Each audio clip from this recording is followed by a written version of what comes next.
বলবে কি তুমি সারাদিন বাড়িতে কি করো। এই কথাটা শোনার পর তখন আমার নিজেকে মনে হয় কি যে সত্যি একটা মেয়ে মানুষকে অবশ্যই নিজের পায়ে অবশ্যই দাঁড়ানোর দরকার। আমরাও যদি আজকে দুটো পয়সার কাজ করতাম তাহলে হয়তোবা আমাদের স্বামী বা আমাদের বাড়ির গুরুজনেরা এই কথা বলতে পারতো না যে সারাদিনে আমরা কি করি। আমাদের তখন পয়সার কাজ হতো, আমাদের কাজের দাম থাকতো। আমরা যেহেতু কোনো কাজ করি না সেই জন্য সংসারে আমাদের কোনো মূল্য নেই, আমরা মূল্যহীন লোক।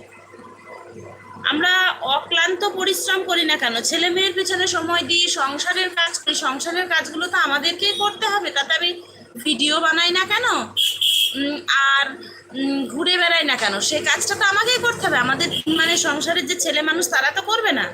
কিন্তু হবে কি, কিচ্ছু করার নেই। ওই যে বলবে সারা কালকেই আমার এতটা খারাপ লেগেছিল, তোমাদের দাদা ভাই আমাকে বলছিল যে সারাদিন তুমি কি করো যে 3টের সময় দোকানে আসো।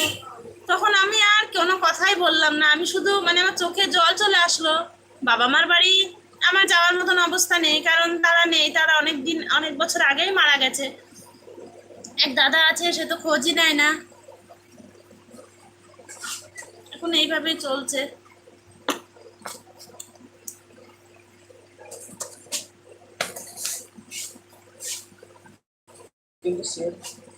তিনটে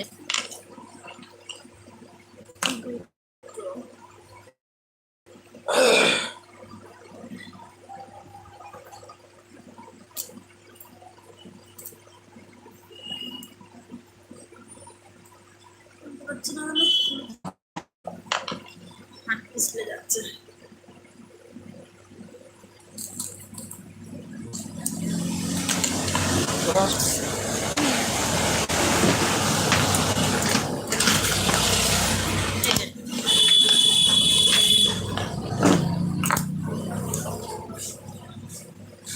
বাবা মা না থাকলেও কেউ কারো নয়।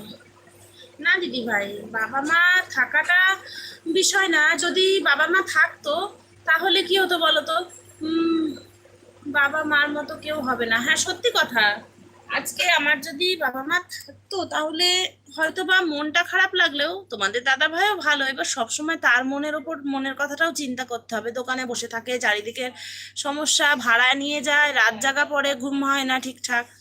আজ বাবা মা যদি থাকতো তাহলে কি হতো, মনটা খারাপ লাগলেও 2 মাস 6 মাস কি 1 বছর পরেও আমি বাবার বাড়ি ছুটে যেতে পারতাম।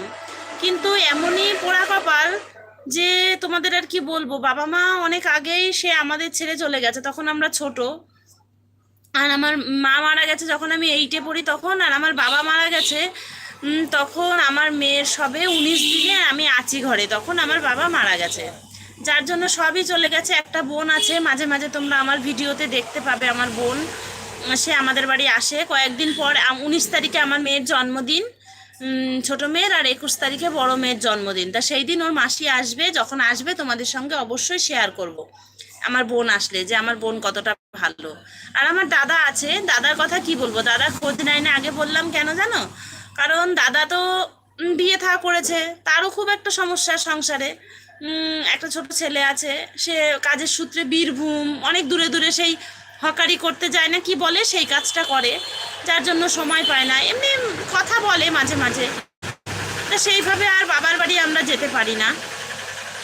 কোনো অনুষ্ঠান বলো, যাই কিছু বলো, দেখবে আমরা বাড়িতেই আছি, আমরা কখনোই বাবার বাড়ি যাই না। অনেক দিন পর পর যাই, আর বাবা মা নেই তো সেইভাবে ভালোও লাগে না, সেই জন্য আর বাবার বাড়ি যাই না, বাড়িতেই থাকি। সেটাই মন থেকে মনে হয় যে যখন এদিকে কেউ যদি একটু রাগ করে, মুখ কালো করে, যদি বাবার বাড়ি থাকতো বা মা থাকতো ছুটে যেতাম, মার কাছে ছুটে গিয়ে মাকে জড়িয়ে ধরতাম, অনেকটাই মনে হয় আদর লাগতো। কিন্তু মা আমাদের অনেকদিন আগেই ছেড়ে চলে গেছে। বৌদি খোঁজ নেবে না গো, সত্যি কথা বলেছো, কোন দিনও ফোন করে না। আজকে নিজের এত, হ্যাঁ ঠিক আছে ঠিক আছে, কাজ কর, কথা বলো, নিজের বিয়ের আগে নিজে, বিয়ের পরে নয়। হ্যাঁ সত্যি, কাজ করো, আমার সাথে কথা বলো। আমিও চুপচাপ দোকানে বসে আছি, আর সেভাবে কথাও বলতে চায় না সেইভাবে, সেই জন্য আমিও সেইভাবে চুপচাপই বসে আছি। তুমি কথা বলছো তাই তোমার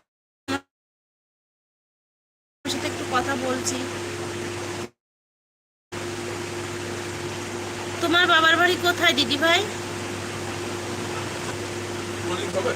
হ্যাঁ